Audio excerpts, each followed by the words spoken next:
morning, everyone.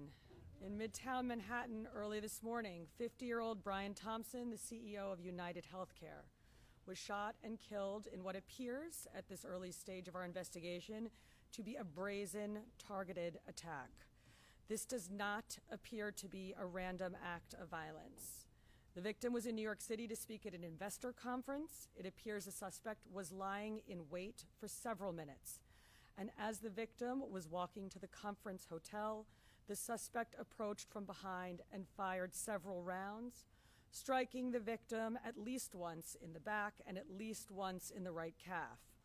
Many people passed the suspect, but he appeared to wait for his intended target. The suspect fled, first on foot, then on an e-bike, and was last seen in Central Park on Center Drive early this morning. The victim was removed to Roosevelt Hospital, where he was pronounced. We've been in touch with his family, his friends, and his colleagues, and they are very much in our thoughts and prayers at this hour. The full investigative efforts of the New York City Police Department are well underway, and we will not rest until we identify and apprehend the shooter in this case. The women and men of the NYPD take enormous pride in the work that they do each day and each night to drive down crime and violence in our city. Right now, we are asking the public for your help.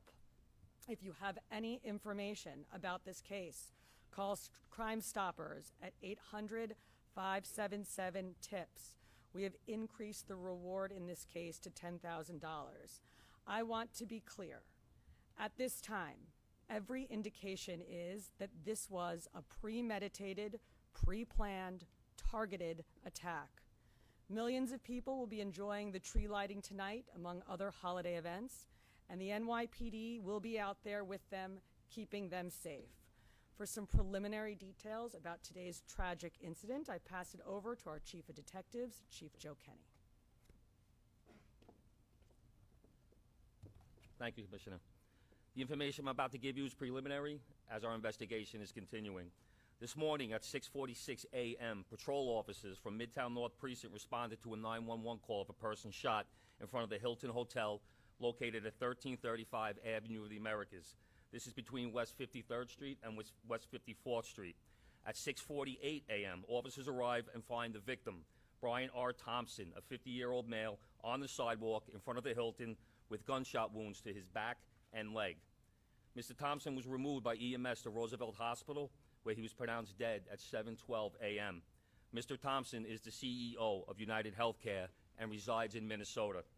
Detectives from Night Watch, Midtown North Detective Squad, and Manhattan South Homicide responded to the scene and began their investigation. What we know is that the shooter arrived at the location on foot about 5 minutes prior to the victim's arrival. He stands alongside the building line as numerous other people and pedestrians pass him by. From video, we see at 6:44 a.m., the victim is walking alone towards the Hilton after exiting his hotel across the street. We believe the victim was headed to the Hilton Hotel to attend the United Health Group Investors Conference that was scheduled to start at 8 a.m. The shooter appears to be a light-skinned male. He's wearing a light brown or cream-colored jacket, a black face mask, black and white sneakers, and a very distinctive gray backpack. The shooter steps onto the sidewalk from behind the car. He ignores numerous other pedestrians, approaches the victim from behind, and shoots him in the back. The shooter then walks toward the victim and continues to shoot. It appears that the gun malfunctions as he clears the jam and begins to fire again. The shooter then flees on foot northbound into an alleyway between 54th Street and 55th Street. Once at West 55th Street, the shooter continues to walk westbound on Avenue of the Americas, where he gets onto an electric e-city bike and rides northbound on the Avenue of Americas towards Central Park, where at 6:48 a.m. we have the shooter riding this bike into Central Park at Center Drive. At the scene, we recover 3 live 9mm rounds and 3 discharged 9mm shell casings. The motive for this murder currently is unknown, but based on the evidence we have so far, it does appear that the victim was specifically targeted, but at this point we do not know why. This does not appear to be a random act of violence. We are seeking information from the public to help identify the shooter. As the Commissioner said, we have upped the reward up to $10,000 for information. You're urged to contact Crime Stoppers at 1-800-577-TIPS. All information will be kept anonymous. Thank you very much. All right, well, we're going to open up to a couple of questions. We're going to start off with Shimon, CNN. So it's about an hour and 20 minutes before the start of the conference. Is there any indication that he was going to meet someone? Because it's pretty early.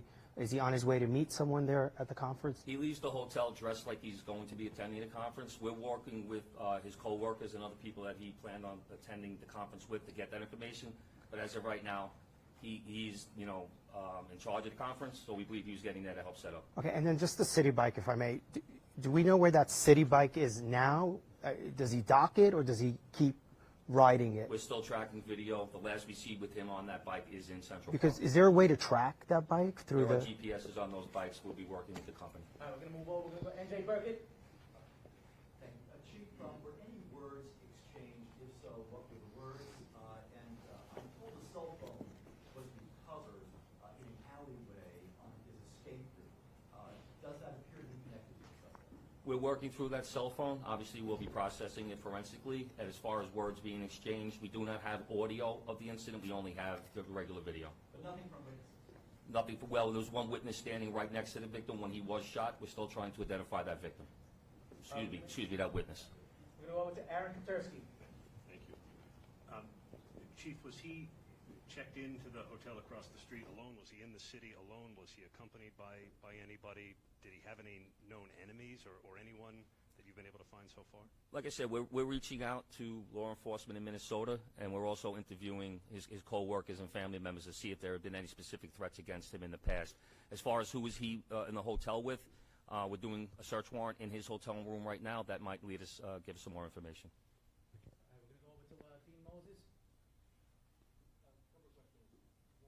One, based on the surveillance you've seen of this individual, do you feel like he's professional? You mentioned that he did a good spell.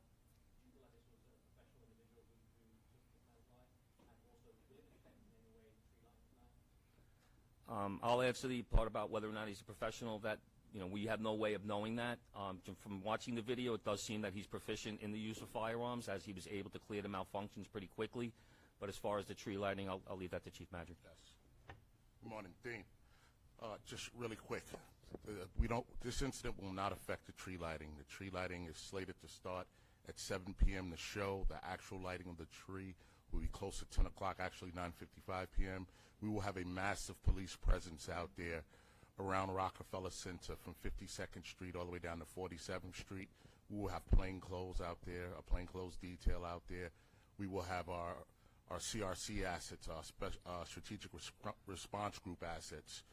We will have our intel division out there.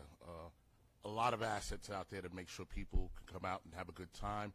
And we're going to have additional police officers in the subways as well, so people can take mass transit to make it easier to travel into the city and enjoy the tree. This is a terrible event, but we're going to go on, and people are going to enjoy the tree lighting tonight. All right, we're going to move over to Marsha Kramer.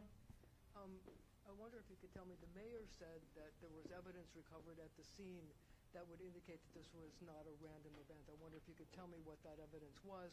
And by looking at the gun, it appears that there's a silencer on the gun. Was there a silencer on the gun, and does this indicate not only that it was premeditated, but this is somebody who knew his way around guns and might have been a professional? Once again, we won't know that until we complete our investigation and identify the shooter or recover that firearm. You see a glimpse of the gun in video, so we're not able to make a determination on whether or not a silencer was used on that quick glimpse of video. We can't tell from that little glimpse of video. I'm not going to commit to saying that at this time. That would be part of our investigation. There's a cell phone recovered in the alleyway, and once again, we will process that forensically and see if it comes back to this shooting. So you don't think that the cell phone was part of Brian Thompson's, was on Once again, this investigation is less than 5 hours old. That will be part of our investigation. All right, we're going to move on. We're going to go to Joe Marino, New York Post. Chief, do we know when Thompson arrived in New York City? My understanding is he was staying close by to the Hilton, but not at the Hilton. And has anything in the reverse video canvas indicated that these two individuals crossed paths at all? As of right now, based on the current video that we do have, it doesn't appear that they crossed paths, and he arrived in New York on Monday. All right, we're going to take 2 or 3 more. We're going to go Rocco, Daily News. Chief, Chief, did he typically travel with a security detail? And even though it's early, is there anything to indicate that there had been issues with, let's say, a patient who was denied coverage, either back in Minnesota or more recently, someone who lives here? From speaking to other employees that traveled with him to New York, it doesn't seem that he had a security detail. He left the hotel by himself, was walking, didn't seem like he had any issues at all. So I don't think he did not have a security detail. And as far as denied coverage, I know that's typically an issue with these major companies. Any reason to believe he had been the subject of a threat? Once again, we're looking at everything. We're looking at his social media. We are interviewing employees. We are interviewing family members. We will be speaking to law enforcement in Minnesota. We're going to do 2 more before we wrap up. Shayna? Oh, sorry, I was just going to ask if any cursory look at any social media, whether it's the company, whether it's his personal social media, his family's, is there anything obvious that sticks out at this early stage in the investigation? We have not uncovered anything at this time. The investigation is still too early. We're going to go last question over here with Jake. How's it going? With the suspect still at large, last seen in Central Park, are you urging New Yorkers to avoid the park? Is the NYPD deploying its drones? I know they recently started doing that in the park. And then also I was wondering, is there any indication when he gets this city bike that he's a city bike member? Like sometimes if you're not a member, you can pay to use it. I don't know if you're able to tell on the surveillance. The chief of detectives will answer the part about the city bike. But in terms of we're encouraging New Yorkers to go about their daily lives and their daily business, but to be alert. We put the picture out. You're putting the picture out. We want people to take a look. If they see anything suspicious, if they hear anything suspicious, we ask them to call 911 and reach out to our detectives. With an incident like this, of course, we put a heavy deployment into Manhattan. We put additional resources out. We have the drones up. We have aviation out. We have K-9 out. When an incident like this happens, we don't spare any expense. We put all of our resources out there to support the chief of detectives' mission and to keep New Yorkers safe. So we will have a massive presence out there around the tree lighting, but throughout Manhattan as well until more information develops and we're able to support the chief of detectives and what he needs to make a quick arrest.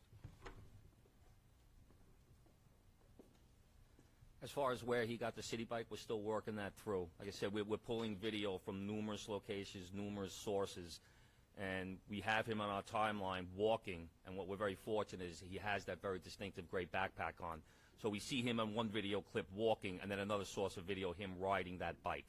So we don't have video or witness confirmation on how he obtained that bike.